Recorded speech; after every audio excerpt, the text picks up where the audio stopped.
Bonjour à tous. Nous nous intéressons dans cette vidéo au deuxième exercice du sujet de mathématiques posé en filière scientifique lors de la session de juin 2016 en France métropolitaine. Il s'agit d'un exercice portant sur le cours de géométrie dans l'espace.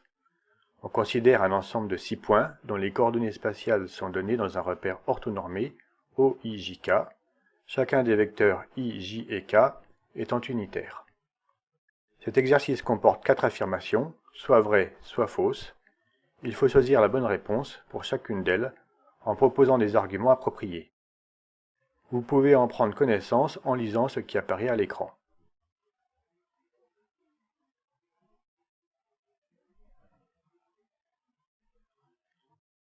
Première affirmation, les 3 points A, B et C sont alignés.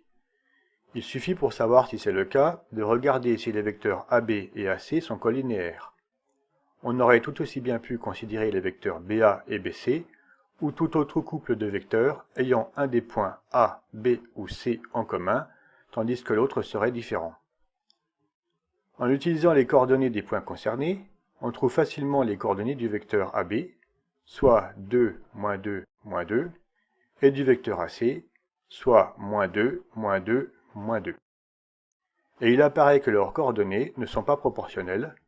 Le calcul est indiqué à l'écran. L'affirmation proposée est donc fausse. Pour l'affirmation 2, on nous propose un vecteur petit n de coordonnées 0, 1, moins 1, et on nous demande si ce vecteur peut être un vecteur normal au plan ABC. Les vecteurs AB et AC étant, comme on l'a vu à la question précédente, des vecteurs non collinéaires du plan ABC, il suffit de comparer à 0 les produits scalaires du vecteur petit n et du vecteur AB, et enfin du vecteur petit n et du vecteur AC. Le calcul, rapide et détaillé ici, montre que ces deux produits scalaires sont nuls, ce qui indique que le vecteur petit n est à la fois orthogonal au vecteur AB et au vecteur AC.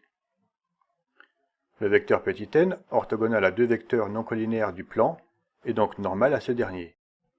L'affirmation numéro 2 est donc exacte. Passons à la troisième affirmation. Celle-ci énonce que la droite EF et le plan ABC se coupent en un point qui serait le milieu du segment BC. Il y a deux choses à considérer dans cette question. D'une part que la droite EF est supposée couper le plan ABC, d'autre part, dans l'affirmative, que cette intersection se trouve en un point bien précis. Commençons par regarder si cette intersection existe. Pour cela, on part de l'idée que la droite EF coupe le plan si et seulement si le vecteur petit n, normal au plan ABC, n'est pas orthogonal à un vecteur directeur de cette droite. Conformément au calcul qui apparaît, le vecteur EF a pour coordonnées moins 1, moins 1, 1. Le produit scalaire du vecteur petit n par le vecteur EF s'en déduit immédiatement, et sa valeur, moins 2, montre qu'effectivement la droite EF et le plan ABC sont sécants. Il reste à examiner le lieu de cette intersection. Pour ce faire, on propose successivement deux méthodes. Première méthode. Soit I le point d'intersection recherché. Il appartient, par construction, au plan ABC. Nous allons supposer que I est effectivement le milieu du segment BC, et, moyennant cette hypothèse, regarder si les coordonnées trouvées font que ce point appartient bien à la droite EF. Les coordonnées du milieu du segment BC sont faciles à établir en utilisant un résultat de cours supposé être bien connu d'un élève de terminale. On trouve le point de coordonnées 1, 0, 1.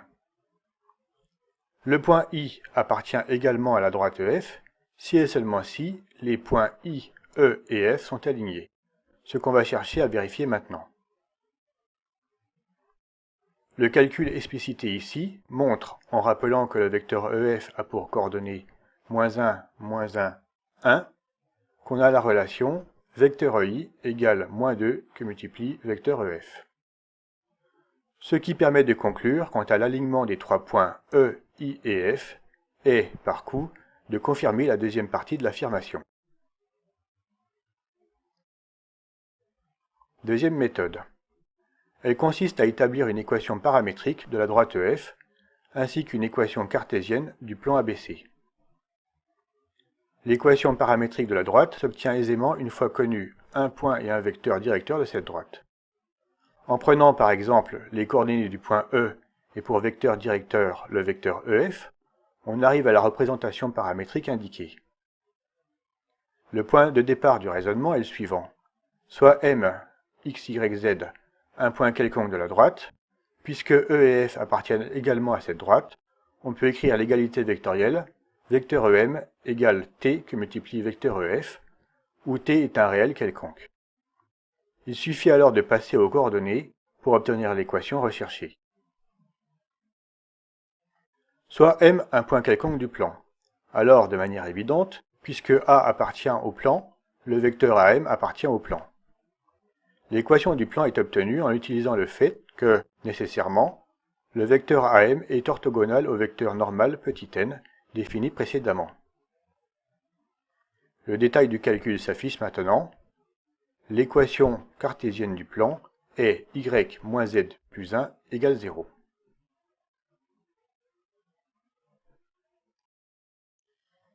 Le point d'intersection, noté ici I', est obtenu en résolvant le système des 4 équations établies à l'instant, dans lequel on introduit les coordonnées de ce point. En utilisant par exemple une méthode de substitution, on obtient t égale moins 2, ce qui, réintroduit dans notre système, conduit au fait que I' s'avère être le point I, milieu de BC, déterminé par la première méthode. On retrouve évidemment le fait que l'affirmation est vraie.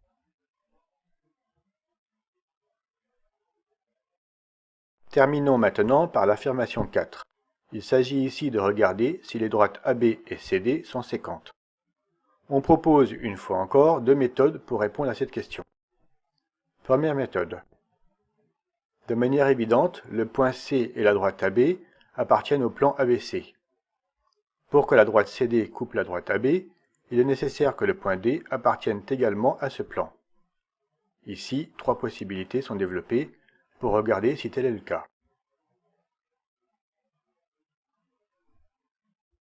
Première possibilité.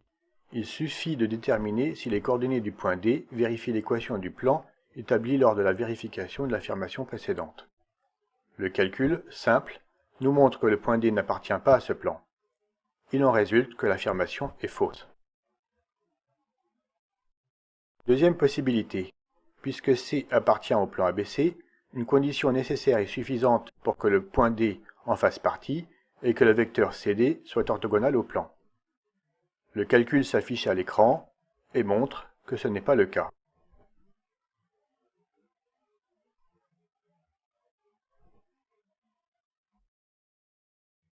Ainsi, on retrouve le fait que les droites AB et CD ne sont pas coplanaires, donc l'affirmation est fausse.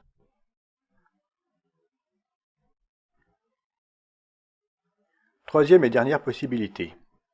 L'appartenance du point D au plan ABC peut se traduire par le fait que le vecteur CD doit s'écrire comme une combinaison linéaire de 2 vecteurs non collinéaires du plan. Par exemple, ici, on choisit les vecteurs AB et AC. Cela se traduit mathématiquement par la relation vecteur CD égale alpha que multiplie vecteur AB plus bêta que multiplie vecteur AC, où alpha et bêta sont des réels. On obtient un système d'équations qui comporte 2 équations incompatibles. La conclusion est donc évidemment la même que précédemment. Comme annoncé, nous proposons ici une seconde méthode pour répondre à la question. Pour regarder si les droites AB et CD sont séquentes, on établit pour chacune d'elles leur représentation paramétrique en utilisant un de leurs points et un vecteur directeur. La technique a déjà été détaillée précédemment dans la deuxième méthode employée pour valider l'affirmation 3. Nous vous laissons regarder le détail des calculs.